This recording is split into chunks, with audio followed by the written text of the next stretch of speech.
अरे ये सुबह सुबह कौन आ गया है? अरे रुको भाई, आ रही हूँ। इतनी उम्र में भाग के थोड़ी आ सकती हूँ। अरे रुको भाई, थोड़ा तो ठहरो, मैं आ रही हूँ। कौन? अरे निधि, तुम अकेली? बच्चे और सपन जी नहीं आए क्या? तू अकेली आ गई है? क्या यार मम्मी, मैंने तो सोचा था आप मुझे देखकर बहुत ज्यादा खुश हो जाओगे और मुझे देखकर हक कर लोगे, लेकिन आप तो मुझसे इतने सवाल कर रही हैं। आप दुनिया की पहली माँ ही होंगी जो अपनी बेटी को देख के खुश होने की जगह उदास हो रही हैं। और एक बात बताओ, क्या हुआ अगर सपन और बच्चे नहीं आए तो? ये मेरा भी तो घर है ना, मैं कभी नहीं आ सकती क्या यहाँ पर?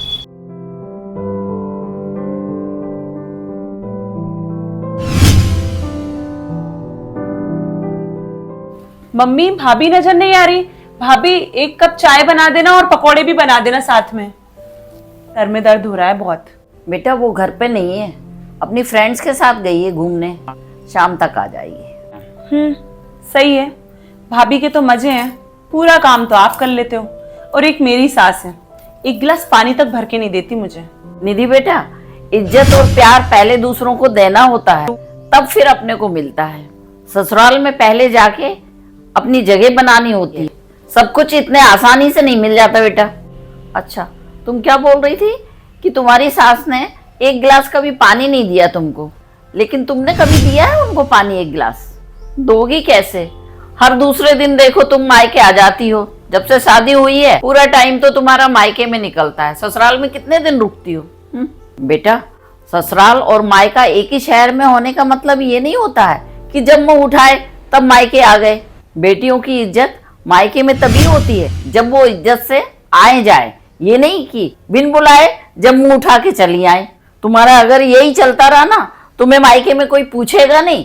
और सुनो, मेरी बहू से बराबरी करना तो तुम छोड़ ही दो, उसकी बराबरी बिल्कुल नहीं कर सकती तुम। हाँ, तुम्हारी तरह वो हर दूसरे दिन मायके नहीं चली जाती है, और मायके के किसी भी मामले में वो बिल्कुल इंटरफेयर नहीं करती है। जब वो घर पे रहती है तो मुझे किसी भी काम से हाथ नहीं लगाने देती है। अभी भी उसने मुझे कोई काम के लिए नहीं बोला है, मैं अपनी मर्जी से कर रही हूँ। एक बेटी के व्यवहार को माँ से अच्छा कोई नहीं जान सकता, और मुझे मालूम है तेरे ससुराल वाले बहुत अच्छे हैं। बेटा, तू ही ससुराल में निभाना नहीं चाहती है। एक ससुराल और मायके में फर्क होता है। मायके में हम अपनी मर्जी से कुछ भी कर सकते हैं, लेकिन ससुराल में सबसे पहले हमें सबके दिल जीतने होते हैं। छोटे बड़े सभी का मान सम्मान और प्यार करना होता है। हर छोटी बड़ी जिम्मेदारी अच्छे से निभानी होती है, तभी सब लोग बहू को प्यार करते हैं। लेकिन तुम तो उस घर की कोई जिम्मेदारी उठाना ही नहीं चाहती हो। हर दूसरे दिन लड़ झगड़ के सामान उठा के चली आती हो। जब तुम्हारी ये बात मुझे ही अच्छी नहीं लगती तो तुम्हारे ससुराल वालों को क्यों अच्छी लगेगी? अभी तुम बोल रही थी ना तुम्हारी भाभी के तो मजे हैं, लेकिन तुम्हारी भाभी ने यहाँ आके सबके पहले दिल जीते हैं। तुम्हारी भाभी इसलिए इज्जत पाती है क्योंकि वो ससुराल और मायके में इज्जत से आती जाती है, तुम्हारी जैसे नहीं हर दूसरे दिन मुंह उठा के चली आती है। अरे निधि, तुम कब आई? मुझे बता दिया होता तो मैं जल्दी आ जाता ना। और ये बैग यहाँ क्यों रख रखा है? इसे अंदर रखो। नहीं भैया, मैं घर जा रही हूँ। घर से फोन आया था, मेरी सासू माँ की तबीयत ठीक नहीं है, मेरा घर जाना जरूरी है।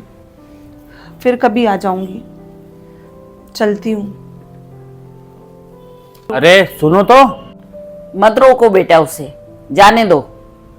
अपने घर को संभालेगी तभी मायके आएगी वो, तभी मायके आती हुई अच्छी लगेगी वो। अब हाँ, उसकी माँ उसके लिए भले ही दुश्मन हो गई हो, लेकिन वो कभी लड़ झगड़ के मायके नहीं आएगी। इसी बहाने वो उसकी सास के साथ रहेगी ना, तो उसका घर अच्छे से बस जाएगा। हाँ मम्मी, मुझे पता है कि इसे समझाना भी बहुत जरूरी था, और ये काम आपके अलावा कोई और कर नहीं सकता था।